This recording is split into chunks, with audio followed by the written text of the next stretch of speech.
Hey nerds, Farmer Jesse here. Welcome to Growers Daily, your daily dose of ecological farming insight. It is Wednesday, December 31st, 2025, also called New Year's Eve. And today we are live to bring in the new year, prematurely, of course, and discuss 2025 farming, soccer, whatever you all want, especially soccer. So let's do it.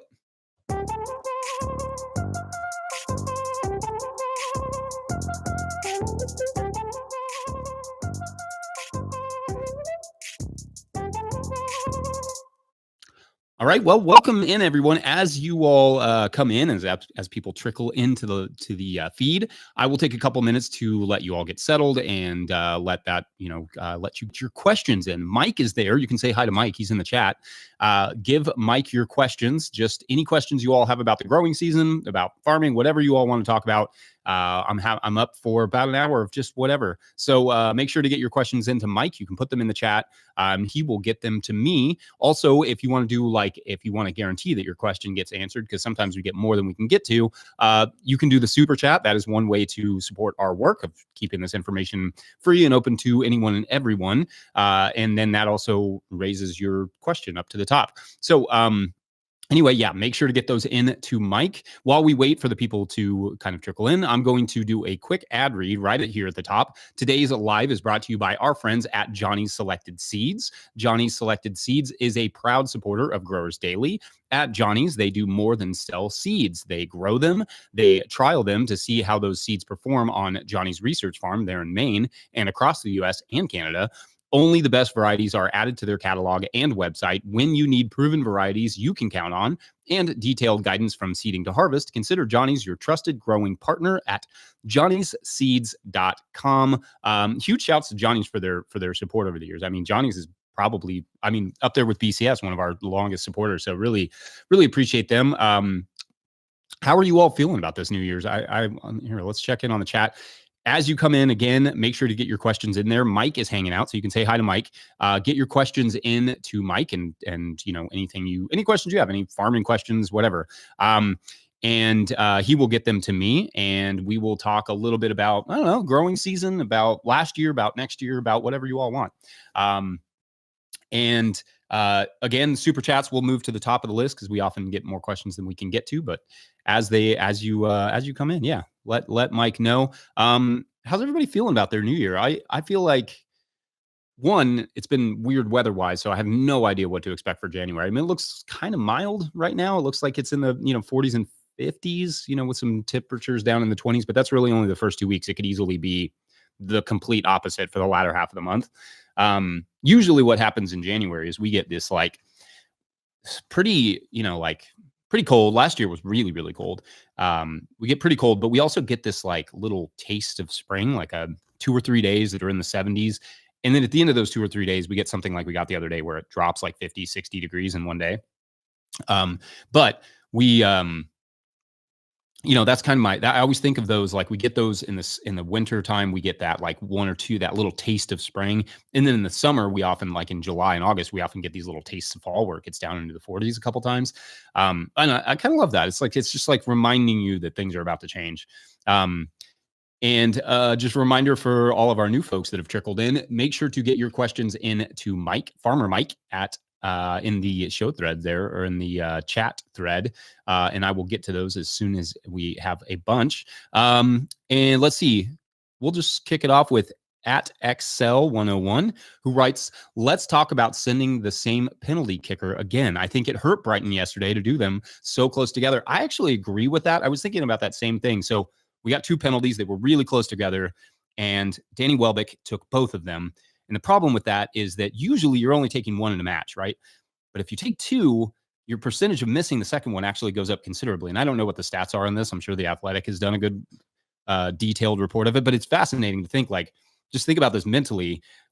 You're going to miss probably somewhere around 2 or 3 out of every 10 that you shoot. So if you get both of those really close together and you don't have that momentum and you have that going in your brain, the odds of missing the second one are actually pretty high, I would think. But yeah, I kind of wish they'd gone with somebody else, but I don't know who else they would have gone with. We don't really have another great penalty kicker beyond Welbs. But yeah, it's kind of a bummer to see that. If it was the crossbar challenge, though, we would have, had an extra point there. So make sure to sign Danny up for that. All right, so let's talk about Danny, or wait, Don, Dwayne Thornton, somewhere around there. Darwin. Can you talk about starting a lettuce farm? Well, I mean, I kind of what I run is a lettuce farm at this point, but um, starting lettuce is great on a lot of. It's a really, really good entry into market gardening because it's pretty fast turnover. It's relatively easy to sell depending on the area that you're in. It's a good way to get into the business, and it doesn't take much space. It's a very shallow rooted crop too, so like your disease pressure can be lower. I have friends who grow a lot of lettuce and now suffer from some fungal issues, but as long as you keep your soil pretty healthy, uh, and you rotate some, right? You're not growing lettuce after lettuce after lettuce after lettuce. Then I mean, it's like one of the more the easier entry level crops. Now, there are some things that you have to take into consideration, right? Like it in terms of the early spring, it's super easy to grow, lettuce because it can tolerate a little cold. It likes those like lengthening days a little bit. And then the same thing in the fall and even into the winter, it'll hold really well. The challenge with lettuce is in the summertime when it's, hot and lettuce wants to bolt. So like as you get closer for us here in zone 6B, it's kind of like as you get closer to June, you really have to start thinking about having how you're going to cool your lettuce down both at planting time and through establishment periods. So usually we'll throw like if I'm planting in June and it's hot, or definitely when I'm planting in July and August, I plant the lettuce. I throw the shade cloth over it, so you have to think about that infrastructure. I water it in really, really well, so your irrigation has to be on point. And then often I'm misting it, and I've been experimenting more with that Sumi soaker, to kind of help with that irrigation and that misting. That's cool. It seems like it uses a decent amount of water, but it is a cool option. So I'm gonna experiment more with putting that on a timer this year, hopefully. But I mean, infrastructure wise, it's pretty low. You do have to have water for sure, because as it dries out, your lettuce gets thinner, so it doesn't weigh as much. The yield goes down. So that's one thing. That's definitely one thing to keep into consideration. And then they also asked how many acres do you need to make it profitable. I mean, depends on what you mean by profitable and what's going into your profit measurement, right? Like, are you paying for the land? Is the farm expected to pay for some percentage of the land? That changes your profitability. It really just depends on your particular situation and what you're considering, what it needs to pay for, like what overhead costs you're expecting it to cover. But not very much. I mean, it really, like, you could have a pretty good lettuce farm on a quarter acre, just depending on how much you're selling it for, what your market is like, what your skill set is like in terms of maximizing that space. And then you could do that throughout the middle of the summer. Really, like, that's when we sell the most lettuce and at the highest price, when everybody has tomatoes and cucumbers and stuff, but nobody else has lettuce. So in the middle of the summer in Kentucky, like, we can just roll on lettuce. It's super, super easy. So, I mean, it's a pretty easy, like, I think, crop in general. Like, it pretty profitable from a pretty slow, startup point, I guess. You could think, like, trying to think of a good way to say it. I mean, it doesn't take much. It just requires what cost it has to cover. So, I mean, as little as an eighth of an acre, I've seen people, making a profit on that business. It's easy to profit from, because you're talking about like a 6-week crop, depending on which, varieties you grow. Anyway, yeah, good. All right. Let's see. At Indrum 9, good morning from Mercer County. Hey, shouts to Mercer County. We struggle getting the timing of the beginning, I'm assuming, of the season right sometimes, and we start too early and sometimes too late. What are you doing in January on the farm? January is kind of our start time for a lot of stuff. So we start, not a lot of stuff, but these past few years, I've actually been putting it back a little bit more than I want to. This year, I'm going to kind of push it a little bit more to kind of just spread out the mass of the season.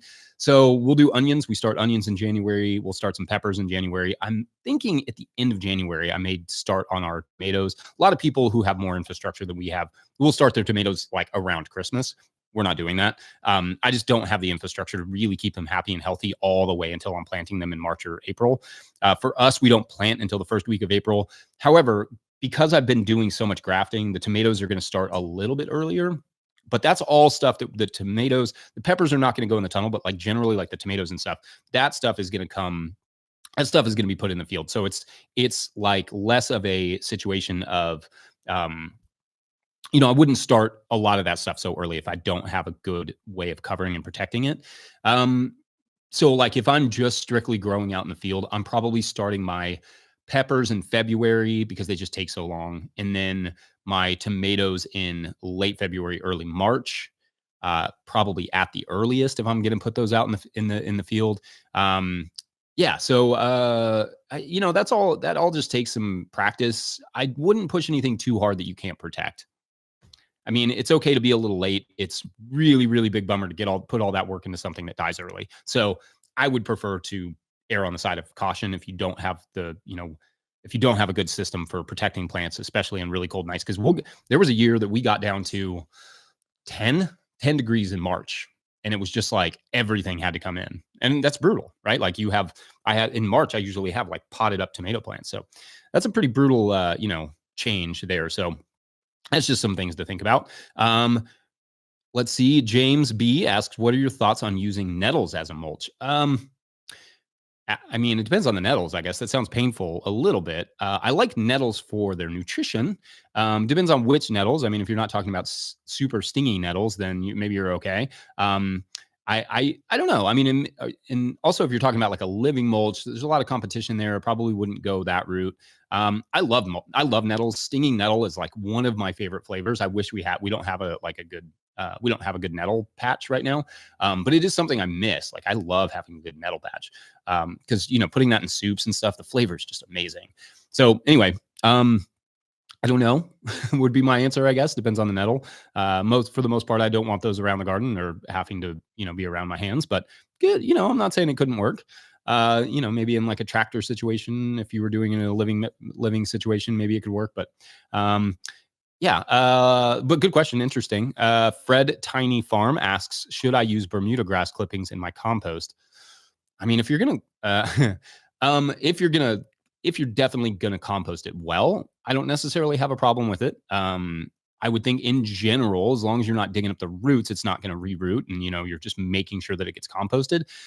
I maybe would just like put it in a bucket with some water and just like let it rot for a minute before putting it into the compost pile, just for insurance. But and as long as it's not like gone to seed, you're probably okay. I'm sure I've added some Bermuda grass clippings at some point to my compost, and it doesn't spread on our farm really. So, or it hasn't spread, luckily, up until this point, knock on wood. But, yeah, I don't in general see a problem. Just you're avoiding weed seeds and you're avoiding, roots, then you're good. Yeah.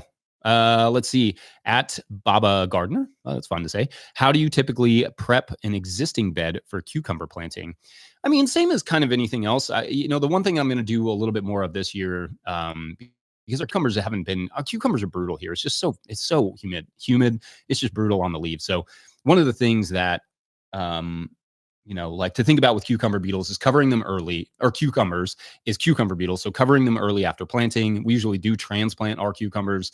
And then we make sure to, try not to plant them super, super early because they really do need warm soil. And then good fertility. And the one thing that I'm going to try and add this year is a little bit of feather meal just for some longer, slower release nitrogen. They do need a fair amount of nitrogen, but that slower release nitrogen, just like once the compost and everything's kind of worked, just add a little bit of feather meal and see if that doesn't help a little bit. And just make sure your soil is pretty well balanced. You can also just ask an agronomist too, like if they do look at your soil test, be like, I'm planning to grow cucumbers. Is there anything else here I should be, concerned with or really focusing on to make sure that I ensure that I get like, the best production possible. Keeping them covered until they start flowering really with the cucumber beetles. And, because we're not excluding, a lot of people like pro growers will exclude their entire tunnels. So basically like you have this exclusion netting on the sides, you have it, even though the sides are rolled up, it's like exclusion netting on the sides, exclusion netting on the doors, almost like a breezeway where you come in, you make sure you check for like cucumber beetles and then you walk in. And I'm not even talking about like super large scale. I'm talking about like, a lot of, growers that just deal with a lot of different pests. So they will go to that extent to protect from cucumber beetles because they spread mosaic virus and other things, and it's just they're obnoxious. So and they're so aggressive. They'll come first thing in the spring. As soon as they get the scent of cucumber, they're there. So they can be pretty tough. But yeah, that's kind of it. That's my sort of cucumber approach. So I'll keep you all updated on how well that goes this year. At Zwanji Farms asks, "Hey Jesse, checking in from Boulder, Colorado. How have the biochar trials been going?" Well, last year the biochar trials got washed out because we got, basically became irrelevant because a huge portion of those beds, like the middle of the bed where the biochar trial was going on, just got like hammered with rain. I think I said in the last episode or the 2 episodes ago or whatever that I think we've got 64, almost 65 inches of rain this year. And that means, and the majority of that was like March and April and May. So like the garlic beds, all that stuff, I just didn't get a good reading on it. It wasn't helpful. But I mean, I still like biochar. I still want to use more of it. In fact, what I'd love to do is get one of those like raw biochar totes and just like hang it out under like a gutter near our house for a year and then just start scooping that out and letting it like collect with, all the water and all that stuff just to kind of inoculate it a little bit, mix it with some compost and then add that. But yeah, I mean, I don't know, just I'd like something more passive for the inoculation part. I'd like it in heavy bulk. But I don't know. I just haven't got around to figuring out what I would do with that or that system exactly yet. But I love biochar. I have no issues with it. I think it's I mean, every time I'm looking at the literature, I'm like, yeah, I mean, it's not a miracle worker, but it's definitely like it can do a lot of stuff. So yeah. I mean, I think as long as you use it appropriately and inoculate it and all those things that and you're using the right kind of biochar, I'm all for it. I'm gonna keep trialing it, but it's hard. Hey, our farm is not like. I guess if we were in, I don't know, California where you knew what the weather was more or less going to be, it would be easier. But our farm is just, it can be like, what did I say? 64 inches of rain. The last few years it's been 40. The year before that it was like 59. And then 2 years before that it was in the 70s. And like some years are super hot. Some years are super cold. So like getting any sort of, I don't know, data from that is brutal unless you just want to reserve tunnel space and you have the time to like really detail exactly what's happening. So I don't know. I'm into it. I'm definitely good with biochar by and large. Let's say Jess Carr asks, what tray should I grow onion seeds in? 128, 200, 128 or 200. I want to have one seedling per cell. I mean, I would probably go with the 128s just because I'd like to have a little bit more soil mix in there. 200s are more like something you'd use for lettuce. Or a faster growing crop because those onion seeds are going to sit there for a while. So what I do is closer to what would be like the equivalent of a 128 for my onions, and I usually do one seed per cell, or sometimes I'll do two for like shallots. But yeah, that's what I'll do next week. Is I have like this 35 block soil blocker. It's a little bigger than a 128, but soil blocks to me are like a part of our fertility program, so I think of them as. Anyway, I just think of that as like composting sort of. So I always like to add a little bit more, but your onions are going to grow for a while in those trays. And what you don't want is them to kind of be yellowing when you're planting them. Like you don't want to feel like rushed to get them out in March. Like you want to be like, all right, well, they're good to go. They're happy. They're healthy. They're tall. Like, let's go. So yeah, I think err on the side of slightly larger if you can. Don't have to. I'm sure some people grow in 200s, but you probably would get to the point that you're going to have to fertigate them or add some sort of fertility to them. And preferably I don't like doing that. Yeah. And let's see. D Mall 747 asks, do you have any recommendations for indoor growing, lights / irrigation, etc.? I tried strawberries in my basement last year with no luck. I grow almost nothing indoors. I'm not a very good resource for that. I guess my recommendation would probably be to find somebody who really does grow professionally indoors, because there's a lot of like, I don't know, amateur people who grow indoors and they probably do a good job, but there's lots of people who do it professionally. And those would be people I would kind of lean on just to see what their recommendations are. But I mean, there's lots of ways to do it. I think growing something all the way to fruit inside, like in a basement, would be tough. Like for me, if all the growing space I had was indoors, I'd probably just lean into mushrooms and then get my fruit and everything else from somebody else. because that's just onion, mushrooms and that sort of stuff. That's like what they want, is like dark and humid and all those things. So it's just it can be tough, because then you also have to think about like carbon dioxide levels and air movement and all these things. For me, I don't know. I like that's a whole other complicated sort of almost chemistry thing that you would have to figure out. Some people are into it, though. I mean, there's a lot of cool engineering around that. So yeah, I don't know that I have great advice for that. I wish I could be more helpful. I'm going to take one quick break here to give another shout out to one of our sponsors. This one is from Farm Raised Tracks.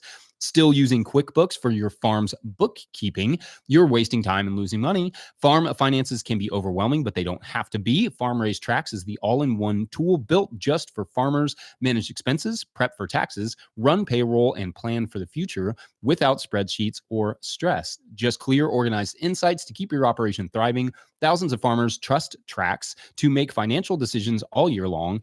If it's time you did too, use code NOTIL20. That's capital NOTIL, all caps, 2020 for 20% off the life of your membership. Visit farmraise.com to learn more.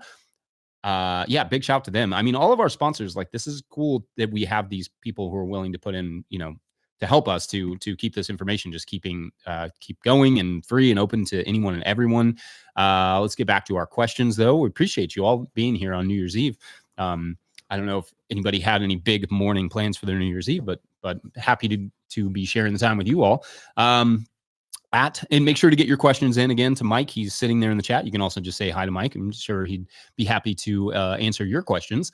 I just threw him in there. He's going to be like, Jesse, I'm a little busy here, but he'll enjoy that. All right. At 72cc star asked, quote, "Happy New Year to everyone. At Farmer Jesse, is seed buying always a tedious nightmare? Sifting through different sites and catalogs for each single variety you grow and adding to the shopping cart." I mean, it can be. I don't think it, like, usually once you've done this for a while, you're not really venturing that far out. Like, you're getting the staples that you need, and then maybe you're like, oh, I need a new tomato, or I'm willing to try like this new cherry tomato. Like, I always try a few different things every year. That isn't to say like it gets boring or whatever, like or that it's, that there isn't tedium to it on the other side of it. But I think for me, I kind of enjoy getting it done. I don't think it usually takes me about a day, but I don't know, the way my brain is, like, when I start on a project like that, I just focus on it until it's over and out of my brain. So like, I don't know, for me, like, I know what I'm going to order for the most part. I have a good idea of how much I need of what. And then I knock those things out, and then I just start like adding the other little bits and pieces that I want to trial, or that, whatever that look new or interesting. For the most part, you'll find that professional growers, unless they're growing for like, culinary purposes, like for chefs that really want new and interesting things all the time, we don't like just, it's the seed catalogs are, I almost never, I have probably 10 of them behind me because they send me so many, but I almost never even really look at them, because it can get overwhelming in that way. Like, it just isn't helpful to me. So usually what I do is I just, I go back to my spreadsheet. I know what I want. I copy that into my other spreadsheet, my new spreadsheet for the new year. And then I will, look at I'll get my garden plan together, and I'll start looking and making sure everything makes sense. And then I'll, just have a list of what I need. I'll go through an order and just tick it off. And then that's and then that's it. And then I get my seeds a few weeks later. I just got some more yesterday. And then usually what's weird is that I used to do our seed ordering in like January. Like, I used to pretty much be able to reliably get everything I wanted in January. And then COVID happened. And then suddenly, like, things were harder to get. So like for 2020 and 2021, we found that, like, it was really, really tough to get what you wanted. So we started ordering in December. And that was fine. I mean, there wasn't a big deal, but now I don't think it's quite as bad. But there for a minute, it was like they didn't have the numbers, and that was kind of I don't know, difficult because we had to find different crops. But yeah, that was the only time that's ever really been a problem. I mean, ordering even as late as February, oftentimes we're ordering like a big chunk, and then I'll order like I'll get my fall plan together after I see how the season's going. Maybe I've talked to some new chefs, or I've seen an opportunity here or there. So oftentimes I'll save some of the stuff to order like in bulk later, just because I often have to add new things anyway. So yeah, that's kind of the strategy, I guess. Let's see. At Haramark asks, beetle grubs. Why can't I find more information online? They are a major problem here in the tropics. Do you know anything about seasonality? What are the best practices to reduce their impact? I feel like last year I answered a question about this. Was this for you, Mark? Oh, Mark Hare. Yeah, this is right. I don't know. I mean, there's not a ton of information online about them. I don't know offhand. I mean, I think there's like nematode potential. I think that there's some shallow tillage that you could do too, to just like, that's the same thing with the jumping worms. I'm going to talk about that maybe tomorrow or Friday, one of those days. I have that on the list. But yeah, I mean, it's, that you could just do that top layer that could help. I don't know. I mean, grubs are like not the same. Like for us, most of the grubs are innocuous. Like we don't have problematic grubs so much here in the semi subtropics or whatever you'd want to call it. So yeah, it's not so much of an issue. But yeah, you're right. I don't see a lot of stuff online about that, and I think part of that is just like there's not maybe the level of production of like large scale production there that there is here. And for certain crops that would be affected by it, that's where a lot of the research goes. So like we don't get a lot of research for small scale production that's so specified like that, because there's just not the interest from the big growers who draw the interest from the big companies who are willing to help fund the research for those kind of problems, unfortunately. So yeah, that's it's unfortunate. I mean, that's why we have like some of this stuff has to be funded by the government, because nobody else is going to do it for any reason. They don't have any economic reason to do it. So like, unless somebody else is losing significant crops to that particular pest, then then we won't see it quite as much. Got a super chat from Blue Raven. Richard Gould recently scored a massive pile of leaves. Score, good for you. Outside of space savings, there is benefit or drawback to going tall, something like 10 foot tall. I mean, is there a benefit or drawback? I mean, it's going to crush down with something like leaves. I guess I could see a problem with it being too tall and thin, and maybe even potentially like a fire hazard. It's not super likely. I'd make sure to keep it super wet, but I think more than likely, like, I think generally they say that 4 or 5 foot windrow is better than like tall, because a lot of what happens is there in the center, it gets just like crushed and compacted, and it doesn't really decompose very well, doesn't get enough moisture. So that would be the one thing, especially with the leaves, is it just doesn't get quite the amount of moisture maybe that you would want there in the bottom. Just thinking about this out loud, I mean, I haven't really put any energy into researching it, but I mean, that's where I would say is like, usually there's a reason that people go for that like 4 to 6 foot furrow, because you can get more easily into the middle to kind of just stir it and stuff. So yeah, I would maybe kind of go a little bit wider or go in a furrow, just to keep that. You want it maybe whatever that would be, like 8 feet by 4 feet or something, long furrow if you have the space. But if you don't have the space, I mean, do what you can, and then just keep it moist. Just make sure that it has the moisture it needs to rock and roll. But thanks for the super chat. Shouts to you. Let's see. Fred Tiny Farm writes, I'm starting a new farm. Is it okay to use PVC pipe in my irrigation system? I have some PVC pipe in my irrigation system. It's not ideal, but it helps for transporting water. There's like blue lay flat and stuff that may be a better option. That's just like, we had it for years from this other system that we had, so we just kept using it, because by that point, a lot of those, I don't know, the PVC chemicals have like worn. I mean, this is it. Whatever, like not ideal, but that's the situation that we have. But yeah, I mean, I think there are other options like blue lay flat, black. There's a lot of like black poly and stuff that you could use instead. But if like you already have a bunch of PVC pipe, I wouldn't necessarily waste it. Yeah, I mean, not ideal, but that's how I see it, I guess. Let's see. At Gilly B writes, Dear Farmer Nerd, Dr. Farmer Nerd, I've got a question. What's your favorite companion planting in spring to keep/deter pests? I don't do a lot of companion planting. Let's see. The only one that I can really think of that kind of fits those lines is that I do plant sweet alyssum with our tomatoes. And that is as much to bring in pollinators as to bring in the braconid wasp. The braconid wasp is the one that parasitizes the hornworms. So that is like, that's the one that plants those little white things in them. Love that. Very cool to see that. But that's probably the one major one. I used to grow a lot of nasturtiums with our cucumbers to help deter with cucumber beetles. I don't know that it actually worked. Like sometimes it did, sometimes it didn't. Couldn't tell you. I don't know if I do any other ones. I mean, really for me, it's just like have flowers, have flowers, have flowers, flowers, flowers, flowers, as many flowers as you can get around your property, on your property, just all the flowers. That to me is like, that's that's going to be your most effective means of bringing in beneficials, of bringing in pollinators and all the things that you want. So it's kind of a generic answer, but just work on your local ecology. That's probably the easiest way to do it. Let's see. Hold on one second. All right. Great question. Love that. Thank you to everybody for your questions. At Fruit Pruning Channel, I'm going to do some fruit pruning soon. Actually, I got to prune our tomato trees. I wish our apple and pear trees. That'll be fun.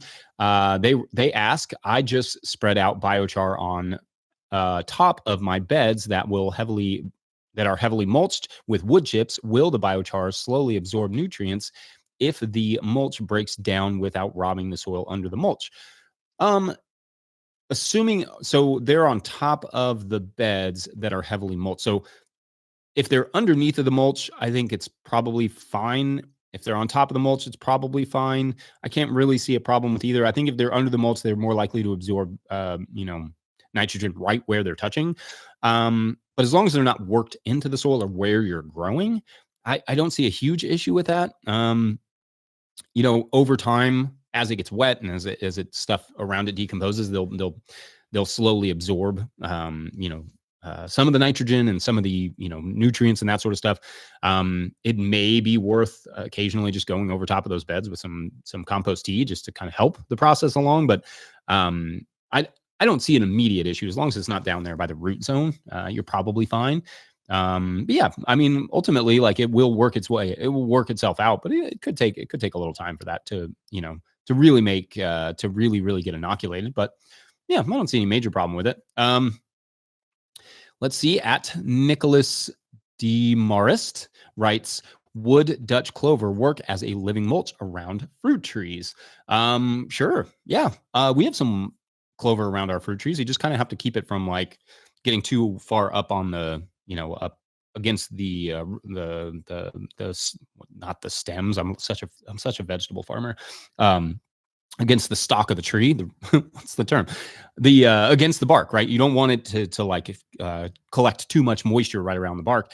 But that's really only a problem when they're young, right? As they get bigger and they leaf out, they're going to shade that out, and it's not going to be a problem.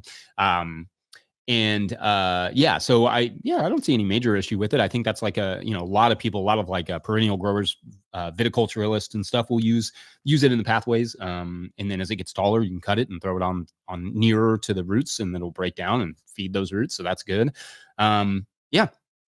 I don't see any major issue. And you have those, and if you let it flower a little bit, you'll get some of those beneficials in there too, some bees and stuff.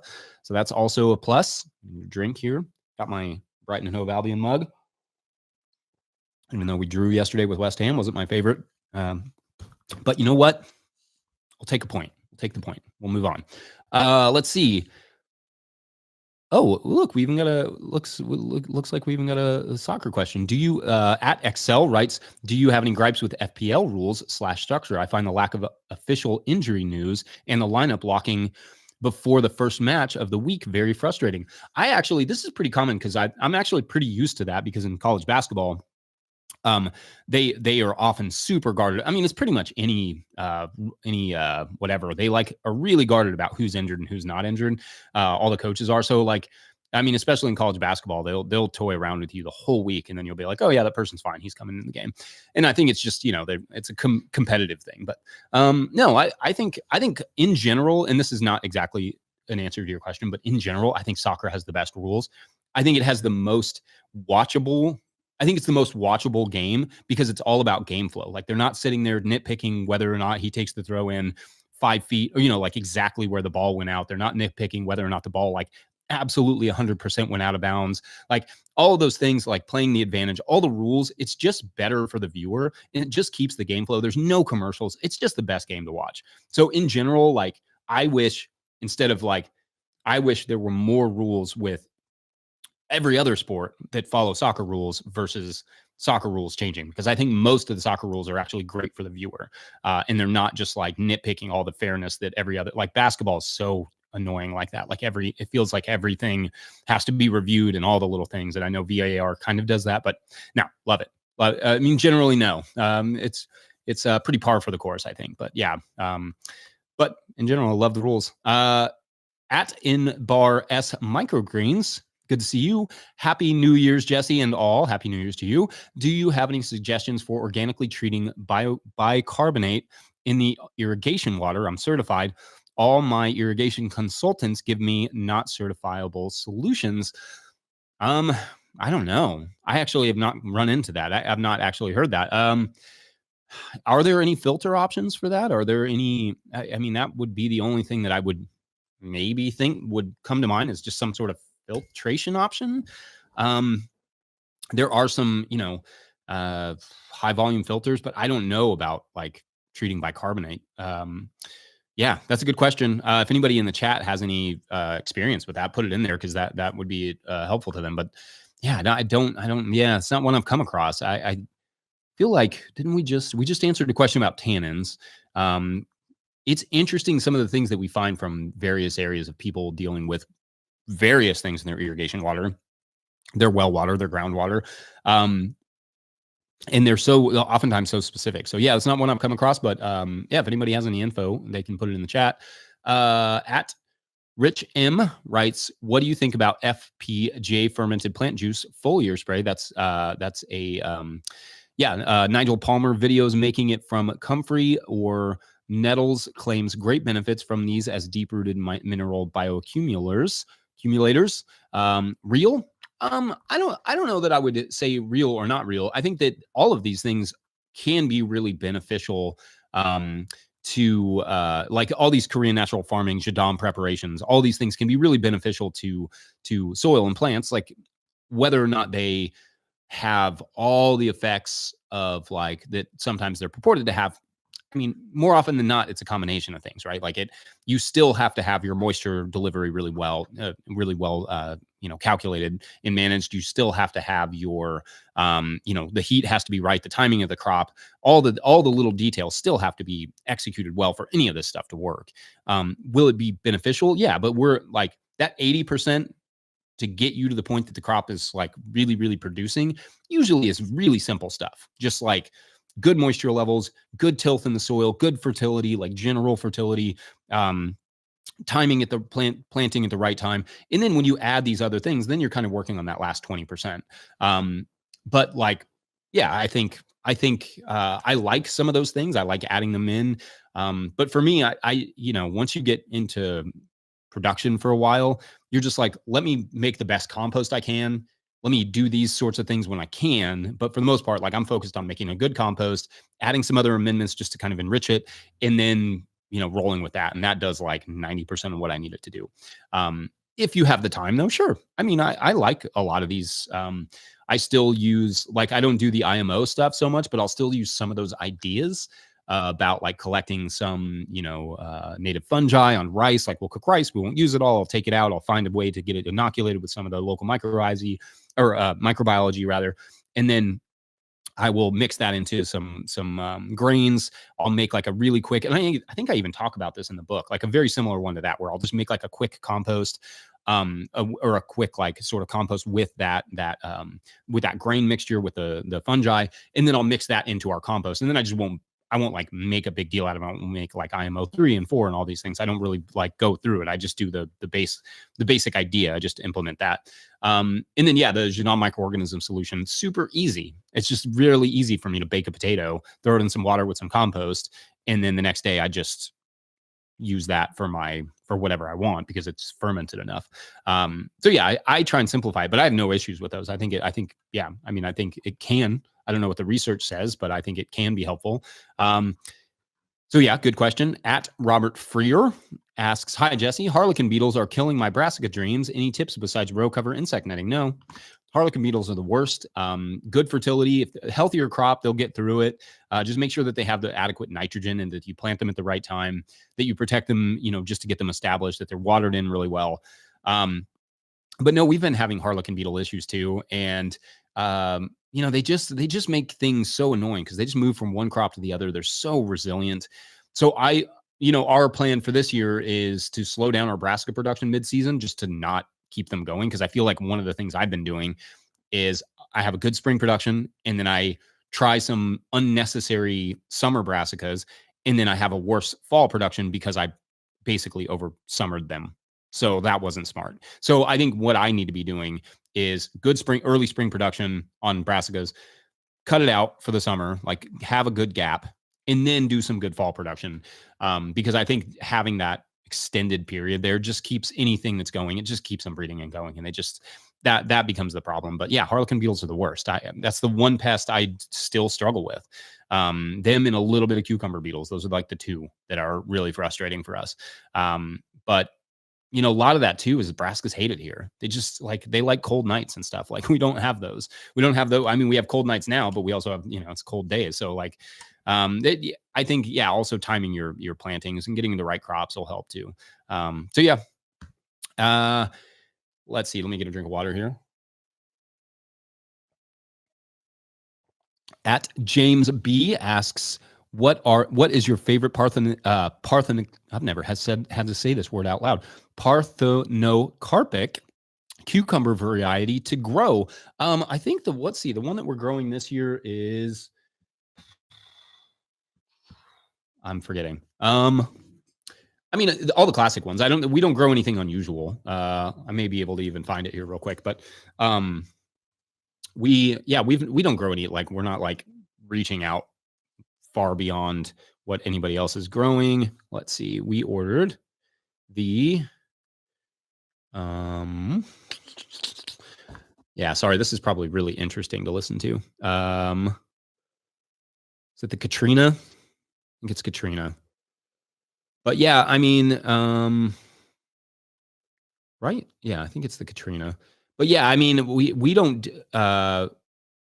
and maybe the Socrates is another one we've grown in the past, but nothing fancy. Like with the cucumbers, we're just trying to get good, long cucumbers that are happy and healthy and rocking and rolling so that they, especially early in the spring when they don't necessarily need all that pollination. Nothing fancy, super normal stuff. Let's see. But good question. I'm going to keep working on our cucumbers are like that's my white whale, I think, that's the one that I really want to nail this year. At Anna Pulvermache, could be Matcher, writes, hi, Jesse. Sparkamus here. Oh, Sparkamus, hi. Love these live Q&As. Sitting here with my coffee. What books are on the bookshelf behind you? Let's see. I don't know. Let me see what you all can see, and then I'll figure out what I've got here. All right. So starting where? Here? All right. So Soil Science, Humanure Handbook. It's a good one. The Worms Eat My Garbage, Hidden Half of Nature, Worm Farmer's Handbook. Lots of worm stuff over here. Mycorrhizal Planet, Secret Life of Fungi, Mycelium Mayhem, Mycelium Running. That's classic.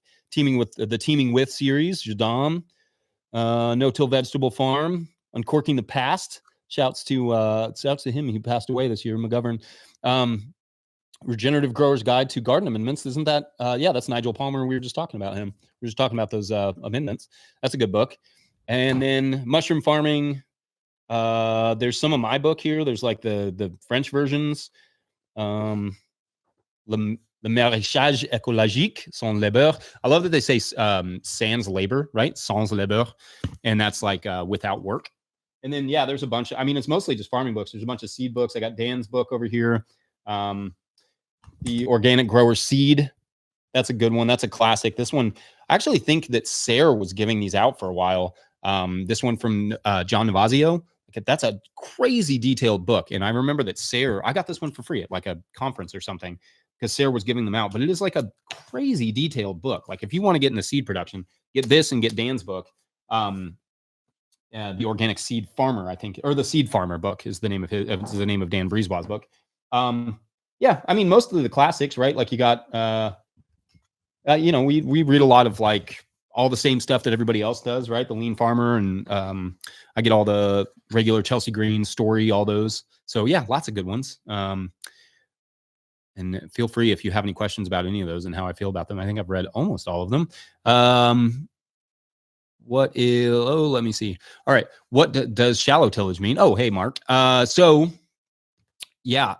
tillage is like with a tilther, like, couple inches, few inches, just depends on how deep those grubs are. If they're super deep, like if they're in your rhizosphere, that's a different story. I mean, maybe you could do like just an occasional one-time tillage. That's not my preference, but like a lot of times when you're dealing with stuff that is collecting over and over and over again, right? It's contextual. That's just the situation that you're in. And as long as you're willing to do all the other stuff and beg forgiveness with cover crops and good composting and all those things, like I'm not going to like fret the occasional tillage as long as you treat it well and make sure that you get it recovered and mulched or whatever you need to do, because you're in a tropical situation. Like that's very different from what somebody is doing, up in like Montana versus somebody down in Southern California. Like these are very different contexts. So you just have to deal with what your context is. And I know, Mark, you deal with a lot of like nematode issues and stuff, and maybe some of that could be treated with like the occasional, tillage interruption. I don't know. And as long as you, like I always think about, sometimes that's going to happen, right? Disturbances happen in nature no matter what. It's just about reclaiming that soil. A lot of crops do really well after, some amount of disturbance, as long as it's not repetitive and you're not just constantly beating up, you're really thoughtful about how you do it. But yeah, a shallow, like with a tilter or something, I'm generally fine with that.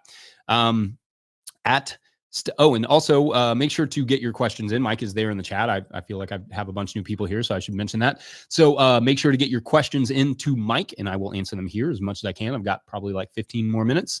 But yeah, and shout out Mike. He does a lot of work for us. So really happy to have him on board and chilling with us today. At Stephen Carey writes, "Hi, Jesse. Horns, multi-sown onions or singles. Cheers, keep it up." Well, usually I think I'm going to talk about this a little bit tomorrow. It'll be in the episode, but usually depends. Like with something like shallots, I usually go 2 seeds per, 2 to 3.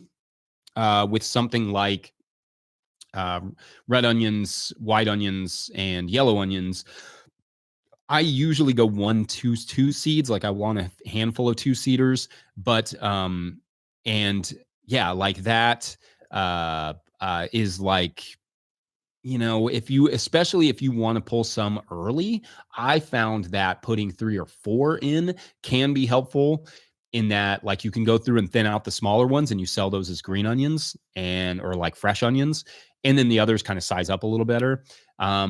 That works. It's not my favorite. But you can get, like, if you do it that way, you can end up getting like a huge amount of profit out of a small bed of onions, like a 50-foot bed of, by ours are like 50 by 4 feet, but 200 square feet or whatever that is of onions.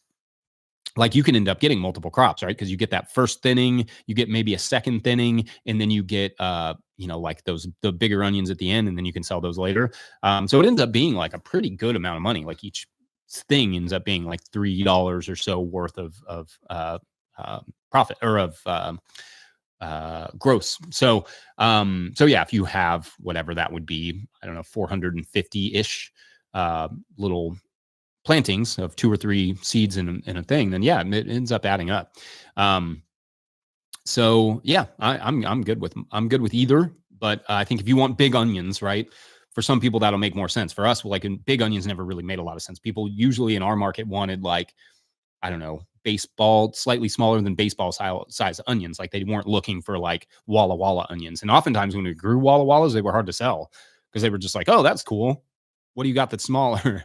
So we got to the point when we stopped trying to grow super big onions. But it depends a little bit on your market for sure. Um, have you seen Elliot Coleman's latest book? Curious your thoughts on a 19th month. Oh, this is at Inbar S Microgreens. Curious your thoughts on a 19-month two winter rye and vetch cover crop that self seeds between the winters.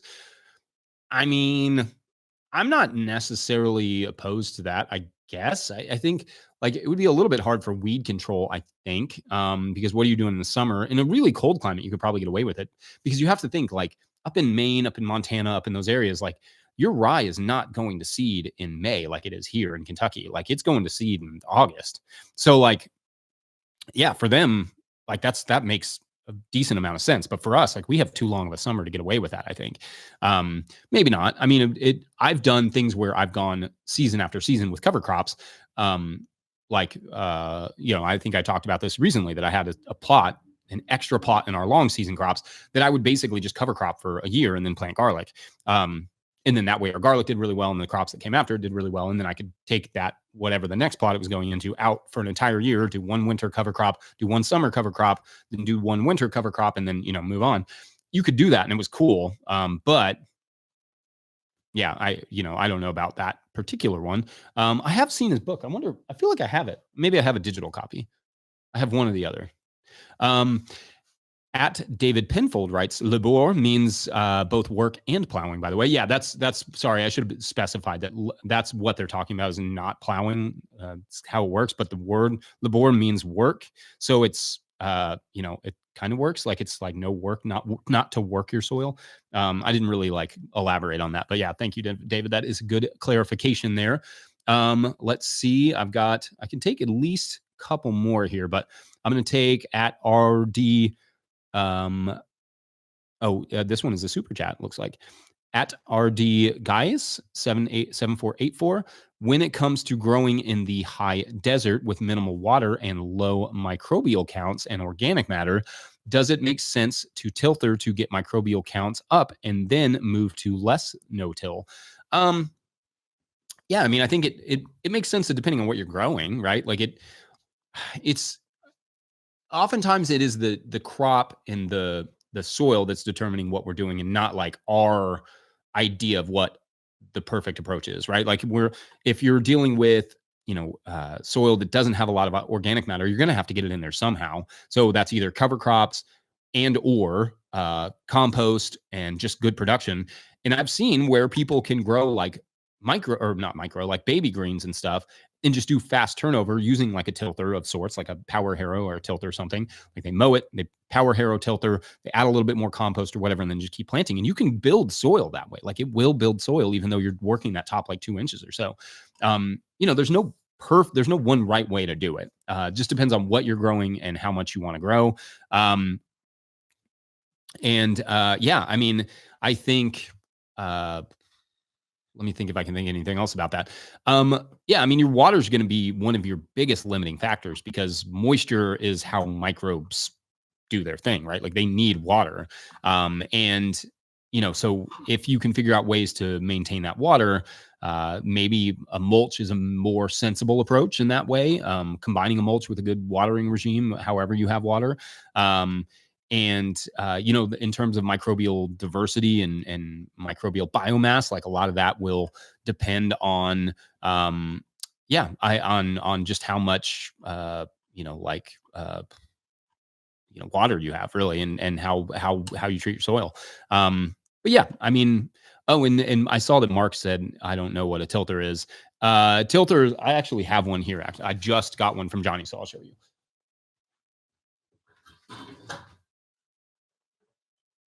This is a tilter. So it's like a miniature, super miniature tiller that runs on a drill. And it like these tines spin, they're just going like a couple inches into the soil, depending on how much you adjust the depth. So you can go deeper, you can go a little bit more shallow, but it just gives you a little bit of tilth to work with. So it looks like, I don't know if you can see that. Looks like that. Yeah, it's got like handles. Yep. And it runs on a drill.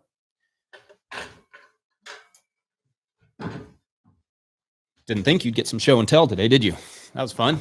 All right. So I think, let me see. I've got one more ad read, and then I'll answer one more question maybe, and we will rock and roll out of here, I think. We'll say shout out to our friends at Farmhand. They say farmers who partner with Farmhand grew an average of 63% this year because it's more than just software. Farmhand is your business coach and assistant, helping you to sell out, save time, and grow smarter with real data from real farms, shaping websites that convert, campaigns that sell, and fulfillment systems that run smoothly.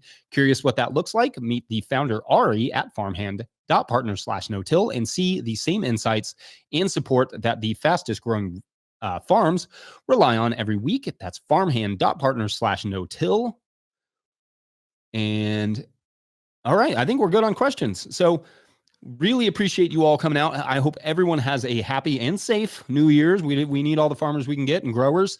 So you all stay safe this evening. Don't forget, No Till Growers is now officially a 501c3 nonprofit, so donations are tax deductible and greatly appreciated. Please make sure to like and subscribe and or follow wherever you're getting this podcast. That's a super helpful way to help us out. If you want to hit the like button there on YouTube, that's super helpful to us. Enormous thank you to all of our show sponsors. And if you'd ever like to sponsor the show, you can reach out to Farmer Michelle at no-tillgrowers.com. Huge shouts to Willie Breeding for the theme music, Mike Hilbert for the production help and editing, and my wife Hannah for everything in the world. Also shouts to Epidemic Sound for the background music that you can't hear, but usually can because Mike is doing this in post. Anyway, pick up a hat or a copy of my book, The Living Soil Handbook, at no-tillgrowers.com to support our work. Big thank you to everyone over at patreon.com/no-tillgrowers, where at a certain level, or if you just bump up from one level to another, or you sign up in the month of January, because now, or December, I guess, because we're still got a few hours left, but you get a shout out on the show. But we will usually do those, during the week. But today we'll do it and we'll not do it. We'll do that tomorrow. Thanks for watching live and or listening later. We will see you next year. Bye, y'all.